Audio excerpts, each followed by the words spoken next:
warahmatullahi wabarakatuh. Waalaikumsalam warahmatullahi wabarakatuh.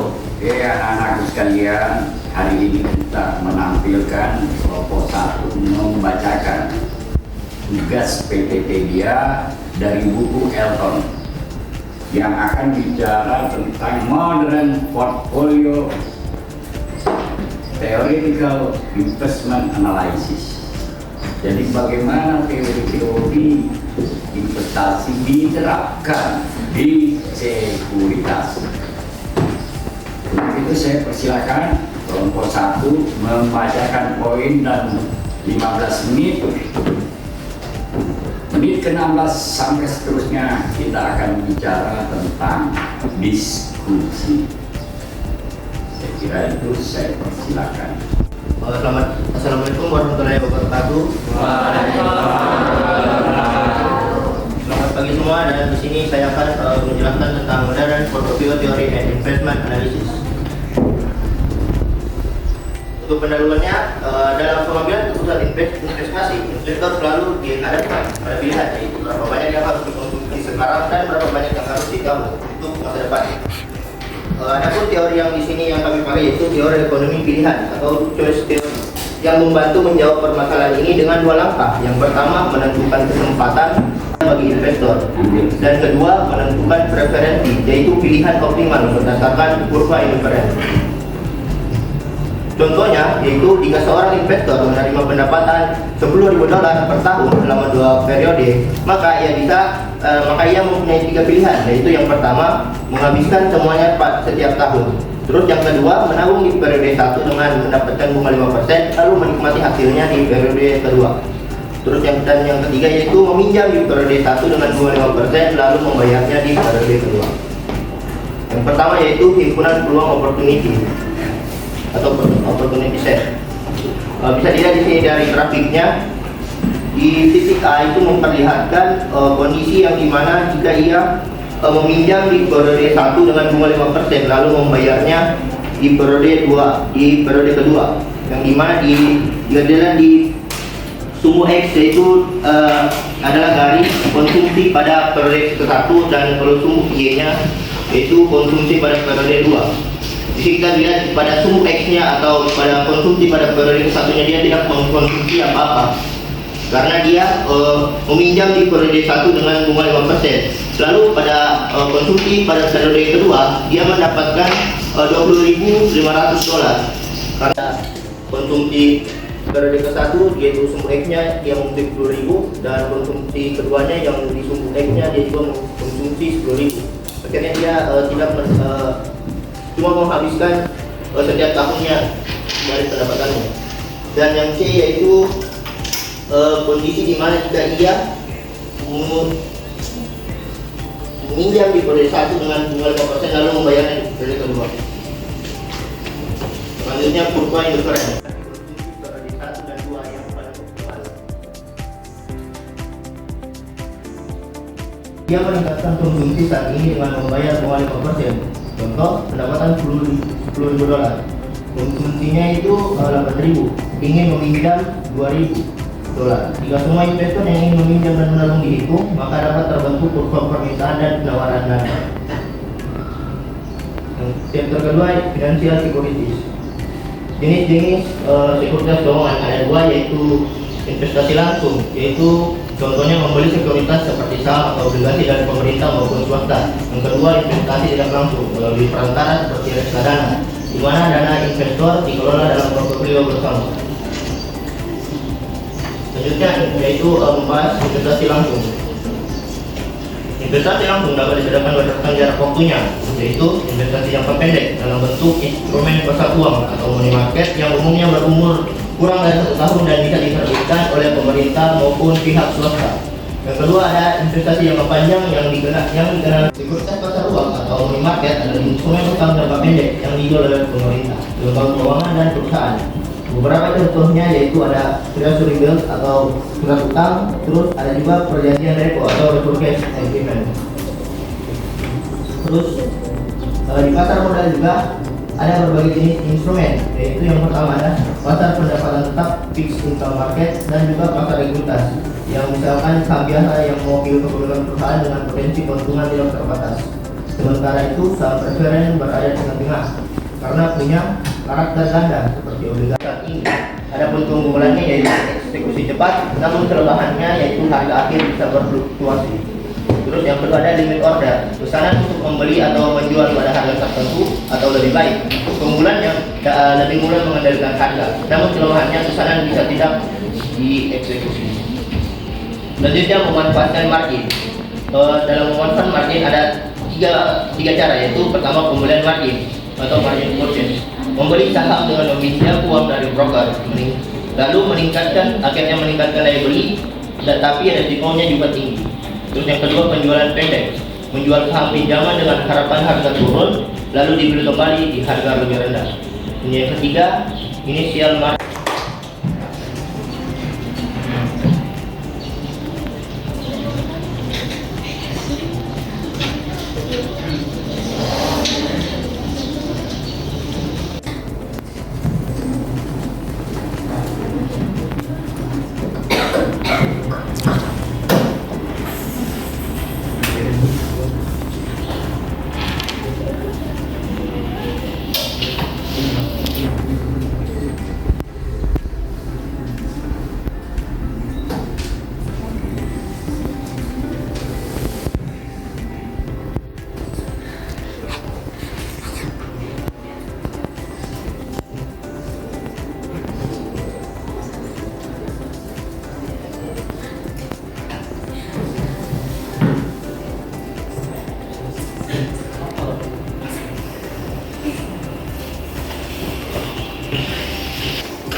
Sudah masuk diskusi. Stop dulu.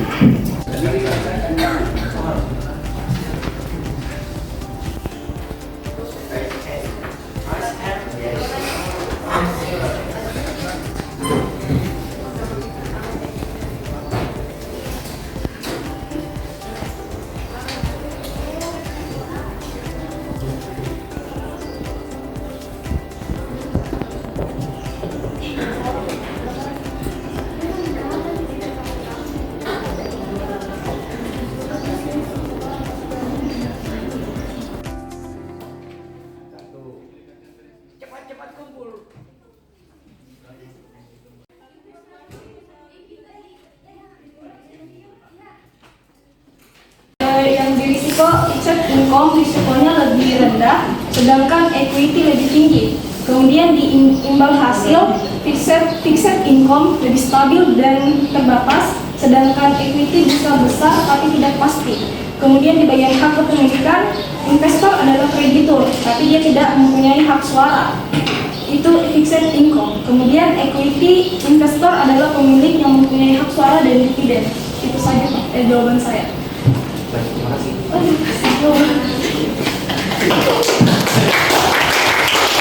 Di sini saya akan menjawab pertanyaan dari Lauri Azhar Purnama.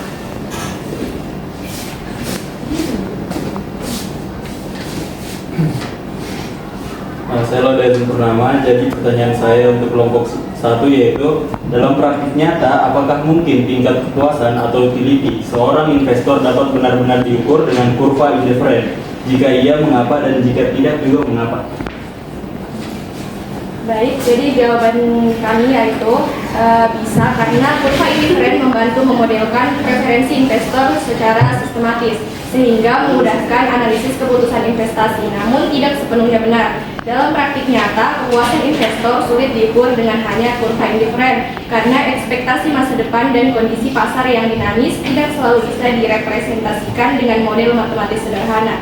Jadi, kurva indifferent hanya alat analisis teoritis, bukan mengukur kepuasan yang sepenuhnya akurat di dunia nyata.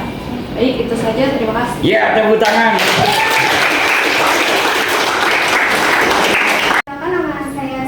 Aziza Rasita dengan nomor NIM D1C12411. Baik, saya di sini akan menjawab pertanyaan dari saudari Reski Yuliana Putri. Saya persilakan maju ke depan untuk pertanyaan. Dapat hati nih, Kevin ini.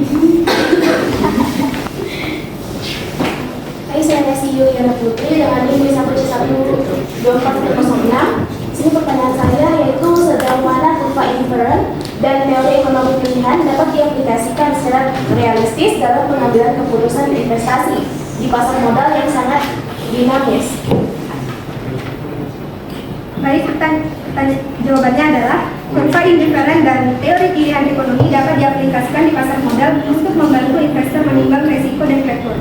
Dengan pendekatan ini, investor bisa menentukan kombinasi investasi yang sesuai dengan preferensi mereka, misalnya memilih antara saham berisiko tinggi dengan return besar atau obligasi yang lebih aman tapi berimbang hasil kecil. Namun, pasar modal tidak hanya dipengaruhi logika ekonomi, tapi faktor psikologis. Oleh karena itu, kurva indiferen dan teori pilihan lebih realistis digunakan sebagai kerangka panduan membentuk portofolio bukan sebagai alat prediksi pasti. Sekian.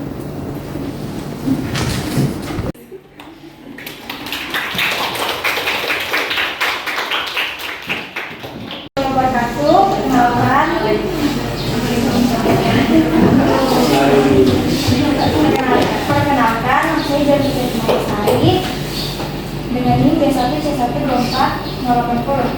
Di sini saya akan menjawab pertanyaan dari saudara Sakila. Saudara Sakila,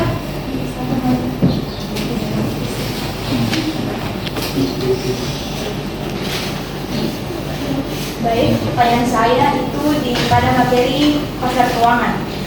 Pada materi tersebut dijelaskan bahwa pasar keuangan membantu mentransfer dana dari pihak yang kelebihan dana ke pihak yang membutuhkan dana. Namun, apakah ada potensi risiko sistematik jika pasar keuangan tidak teratur dengan baik dan bagaimana hal itu bisa mempengaruhi stabilitas ekonomi secara keseluruhan? Baik, itu pertanyaan dari saya.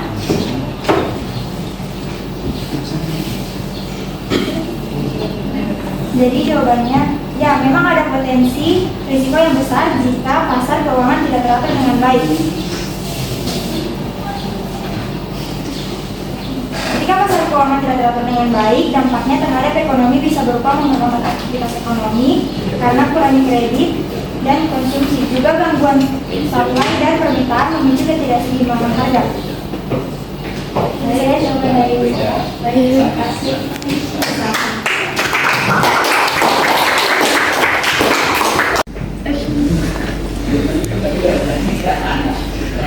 Assalamualaikum warahmatullahi wabarakatuh. Perkenalkan, saya Nurul Jana dengan NIM B1C1241103. Di sini saya akan menjawab pertanyaan dari Julian. Julian, silakan. Nah, saya dekat semua supaya hati nanti.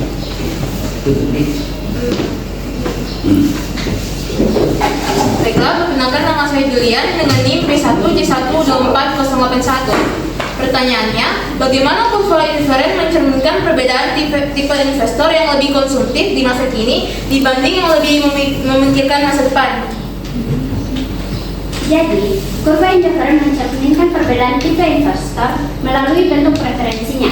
Investor yang lebih konsumtif di masa kini memiliki kurva inferen yang condong ke arah konsumsi periode 1 karena mereka lebih menghargai kepuasan sekarang dibanding dengan masa depan. Sebaliknya, investor yang lebih memikirkan masa depan, kurvanya condong ke arah konsumsi periode 2 karena mereka rela mengurangi konsumsi sekarang untuk mendapatkan kepuasan lebih besar di masa depan. Dengan kata lain, posisi kurva inferen menunjukkan apakah investor lebih mementingkan konsumsi masa kini atau masa depan. Sekian, terima kasih.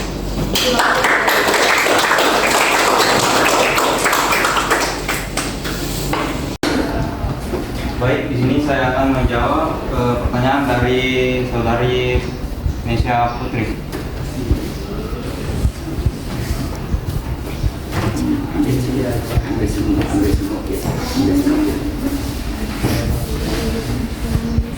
Baik, dalam chapter 1 dijelaskan tentang choice theory, kurva independen, dan equilibrium investor, di mana diasumsikan bahwa investor selalu rasional dalam menentukan konsumsi saat ini dan tabungan untuk masa depan. Dalam hal ini memilih titik optimal pada kurva inferen. Pertanyaan saya, jika dalam kenyataannya investor sering dipengaruhi oleh emosi atau fenomena seperti FOMO, apakah asumsi rasionalitas pada teori portofolio modern ini masih relevan untuk menggambarkan perilaku investor di pasar modal saat ini?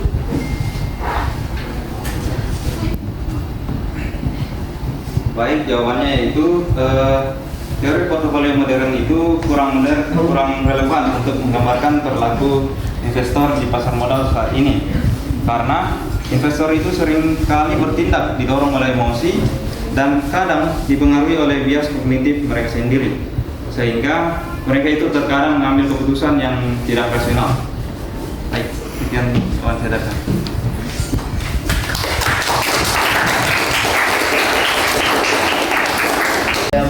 Muhammad Arham dengan NIM B1C1240887. Saya akan menjawab dari pertanyaan dari Nina Ana Prada.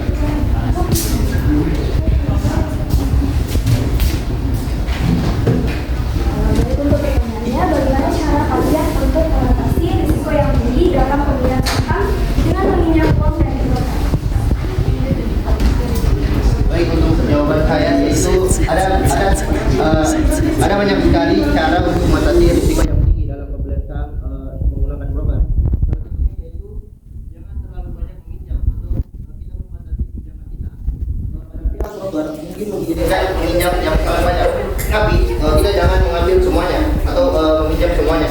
Misalkan usaha kita mempunyai modal 100 juta dan broker membolehkan meminjam 100 juta. Di situ kita jangan meminjam sebanyak 100 juta, tapi di bawahnya cukup 20 sampai 30 juta saja. Karena semakin sedikit pinjaman, semakin kecil juga risiko yang didapat. Mungkin itu saya dari jawaban saya. Dan saya kira kelompok ini juga luar biasa. Kita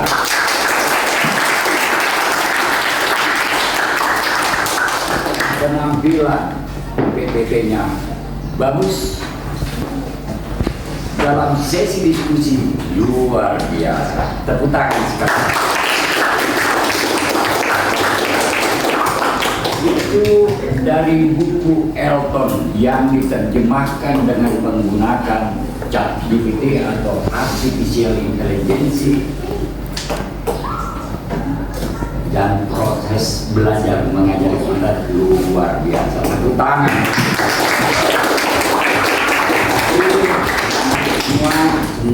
Semoga kalian semakin menjadi orang yang bukan hanya clever tapi smart, cerdas. Terima kasih. Assalamualaikum warahmatullahi wabarakatuh. Waalaikumsalam warahmatullahi wabarakatuh.